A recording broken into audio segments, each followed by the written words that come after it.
Good morning. Welcome to First Edition, the online ministry of First Community Church. My name is Glenn Miles. I'm the senior minister here in this amazing congregation, and we are thrilled that you've joined us on this day. We want you to know, no matter who you are, where you're from, what you believe or what you don't believe, you are welcomed and accepted as you are in this church. Right now, there's a QR code up on the screen. Take a moment, would you please? Capture that link, click on it. You can register your attendance. You can share prayer concern. You can even give the offering if you choose to do so. We'd love to hear from you. Today, we are in part 3 of my sermon series, The Shape of Love. We're going to listen to Paul and to Jesus, who instruct us as followers of Jesus to not return violence with violence, to not repay evil with evil. Those are Paul's words, so that last phrase. It's an important instruction for us. I think that there's a word that you and I need to hear today. I look forward to sharing it with you. Let's go to worship together.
Violence is stupid. Those are not my words. They're the words of a very thoughtful,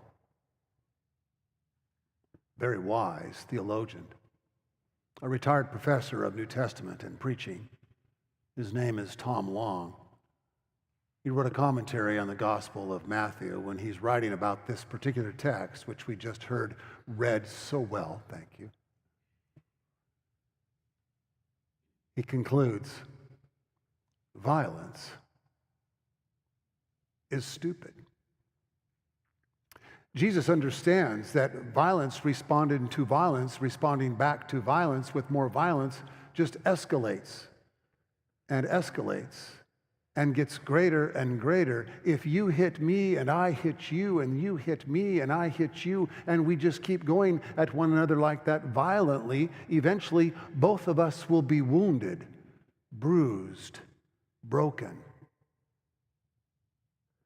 hurt physically, marred emotionally, taken down spiritually, maybe even hurt psychologically. Violence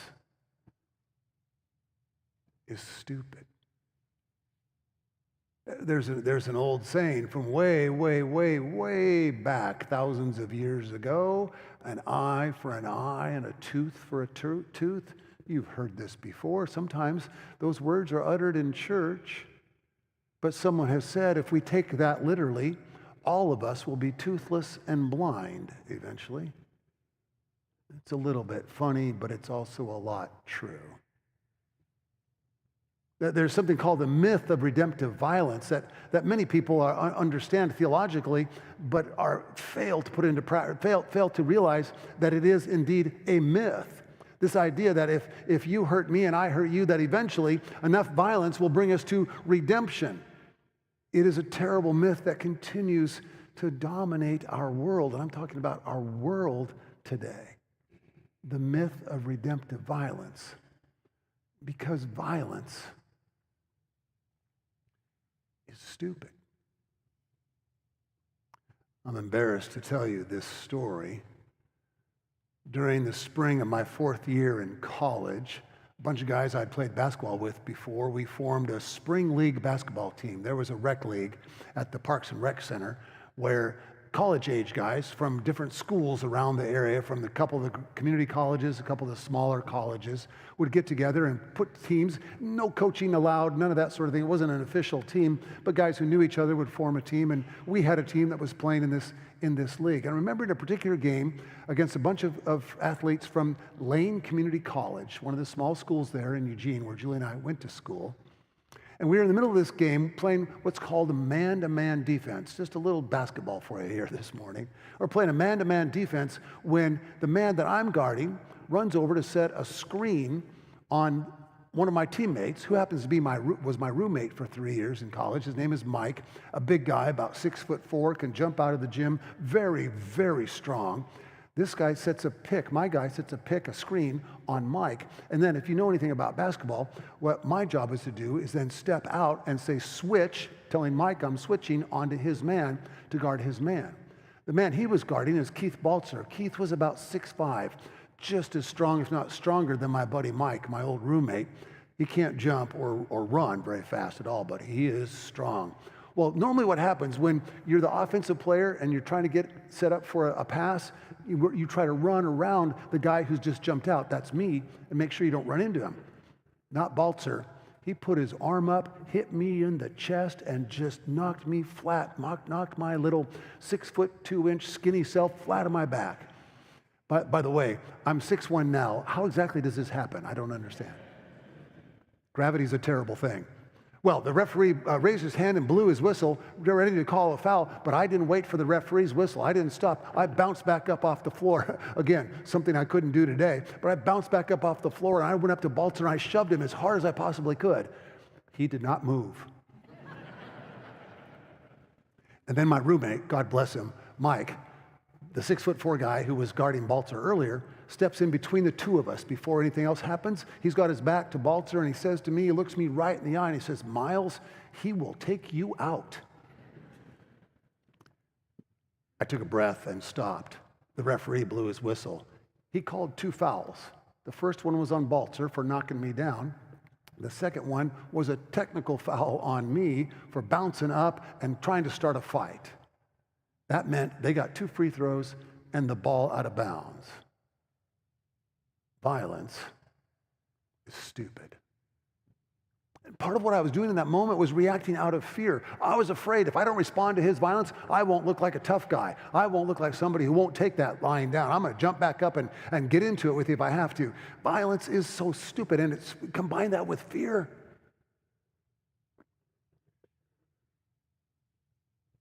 Look at the trouble it gets us into. Matthew's gospel is beautifully written.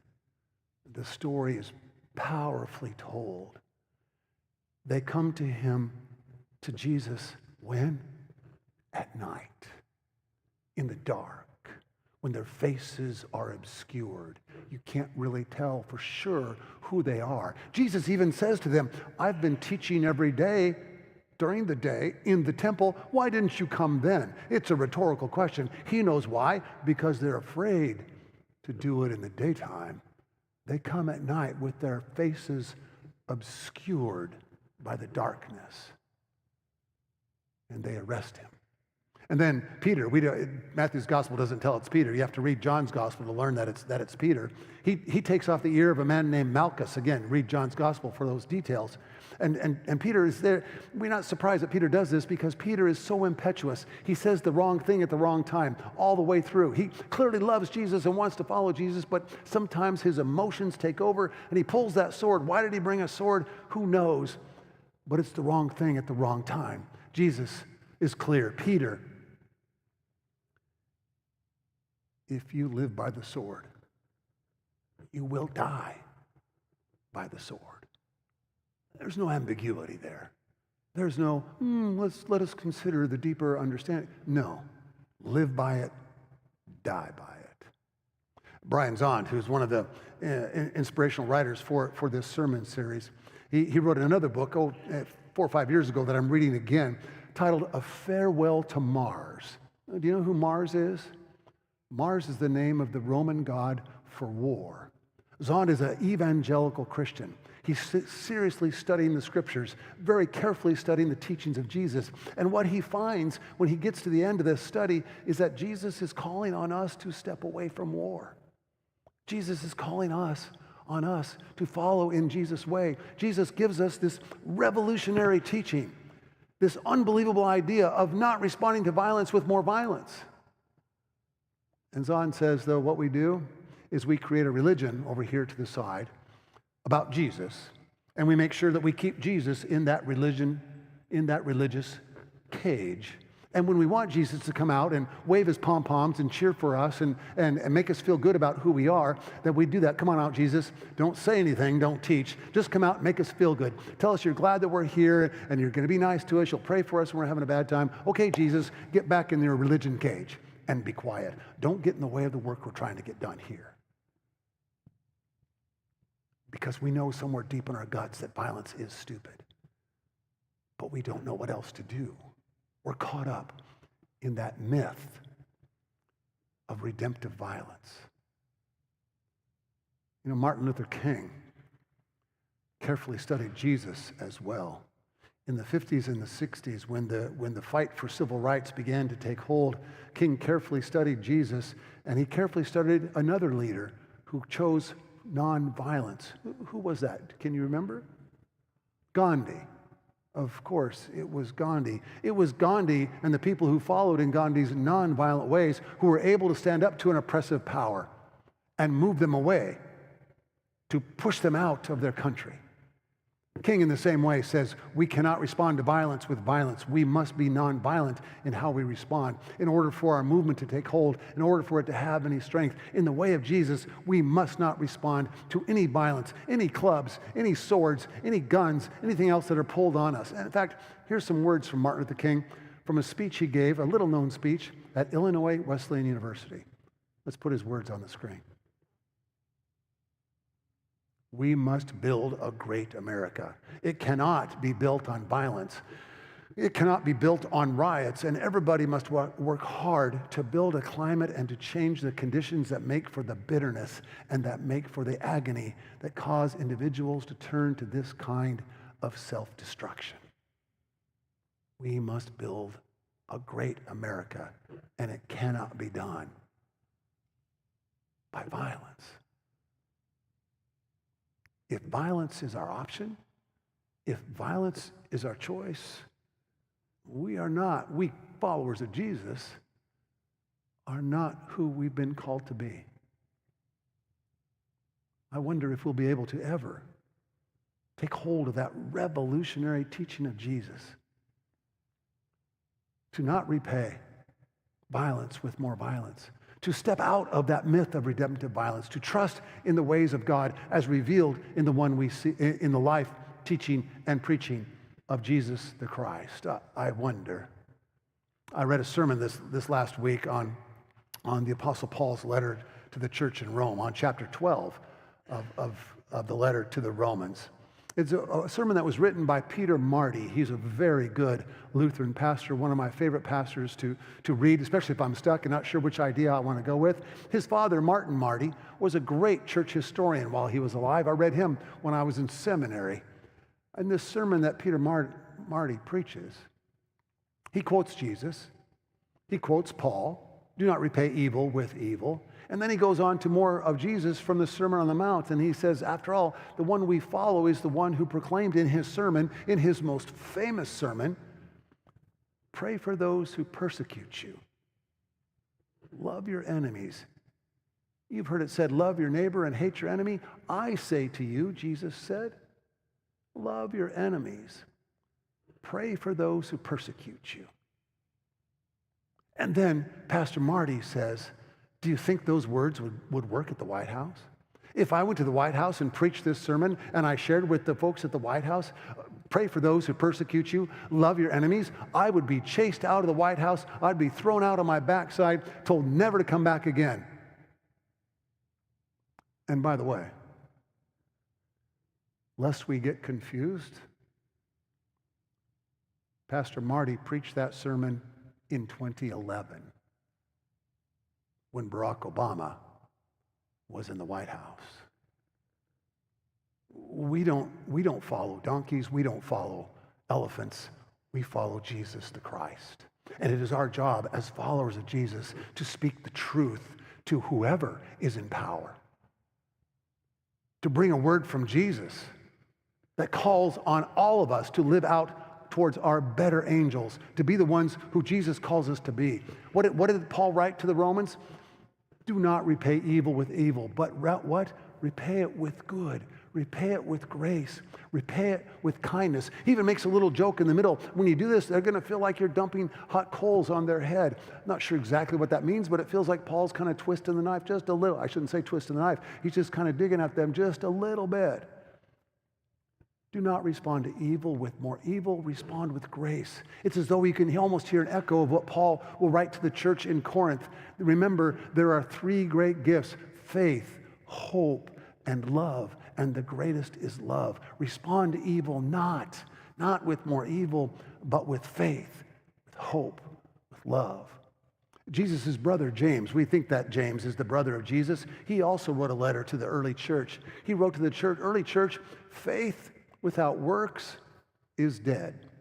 Now, when I was a kid, we argued, and on into high school, we argued about, will works save us? If we practice good things and we do good things, will our works save us and therefore get us into heaven? Talk about adventures and missing the point. That's not what it's about. James isn't trying to tell us how to get into heaven or avoid hell or anything like that. What James is saying is, if you say you believe in Jesus like this, and you want to follow in his ways, and yet your life is as far away from that teaching as possible, then faith without works is dead. You see, what James is saying is faith is a verb. Faith calls on us, instructs us to go out into the world preaching, teaching, and living the teachings of Jesus. To speak the truth to those who would use violence, who might hide behind the mask of darkness or some other. To never be afraid, to not let fear control us. So this morning we've heard from Jesus, from Paul the Apostle, from Martin Luther King, from Peter Marty, a good preacher, Brian Zond, another good preacher I like very much, from Tom Long, the one who was very clear about what violence is. We've heard all those voices. I wonder if maybe what we need now is to listen to one of the youngest Somewhere in the Bible it says, does it not? And a little child shall lead them.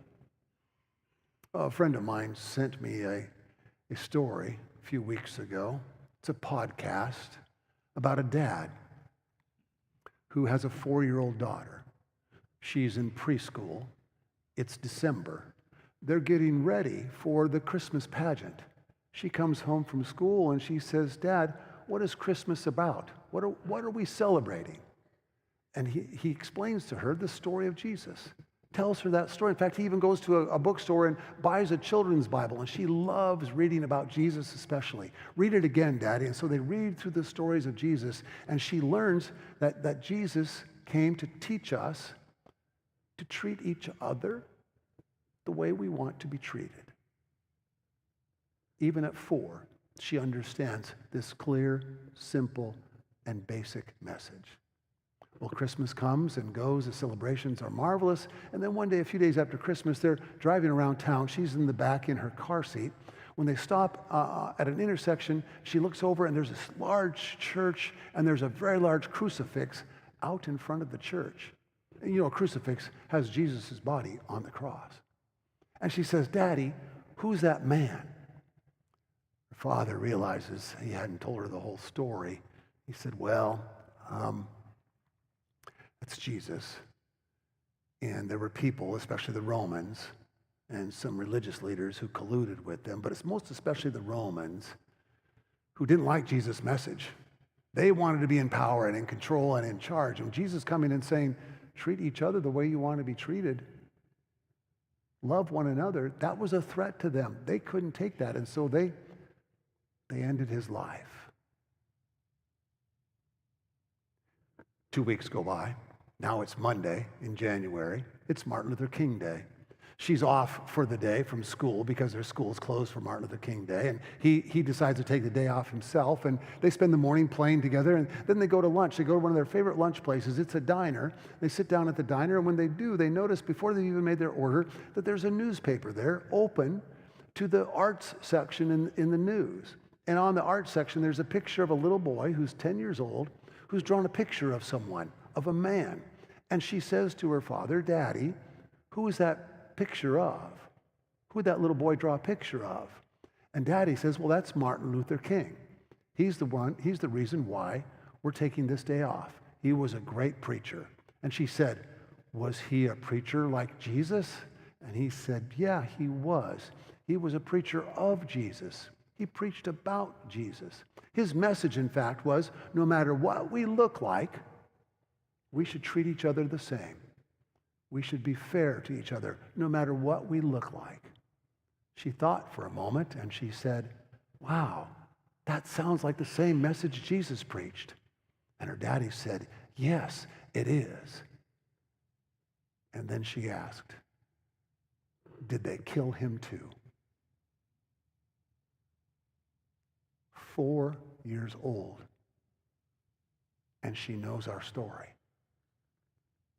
Did they kill him too? How long? How long do we put our faith in the redemptive myth of violence? How long do we say, "Oh, well, that's just the way the world works"? How long do we stand idly by on the sidelines when those who would perpetrate violence across the land seem to dominate everything that happens? How long? How long will we let Jesus' words be left silent in our mouths, pushed off to some sacred book that we don't read or study or care about? How long will it be before we can stand up as God's people and say this far and no further? How long can we stand up to those who want to use violence to control us, to put us down, to coerce us, to force us into something we don't want to do? How long before we stand up? How long? Are we ready? Are we ready today to stand up to the face of violence? Are we ready today, in the name of Jesus Christ, to give our hearts, souls, and mind to what Jesus has taught us, to what Jesus has called us to do, what Jesus has called us to be in this world? Are we ready now? Are we ready? Are we? Thank you for joining us today for worship. I trust that the music was inspiring and the message was helpful. I know it was one I needed to hear. We've put that QR code back on the screen for you. Take take a moment, would you please, to capture it if you didn't already? And you can register your attendance. You can submit a prayer concern. We'd love to be in prayer with you. And if you choose to do so, you can give to the offering. Remember, it takes quite a bit of funding in order for us to be able to share these messages about Christ's love, not just here in Columbus, but around the country and indeed around the world. Prayerfully consider, won't you please, making a financial gift? And in the meantime, have a blessed and beautiful week.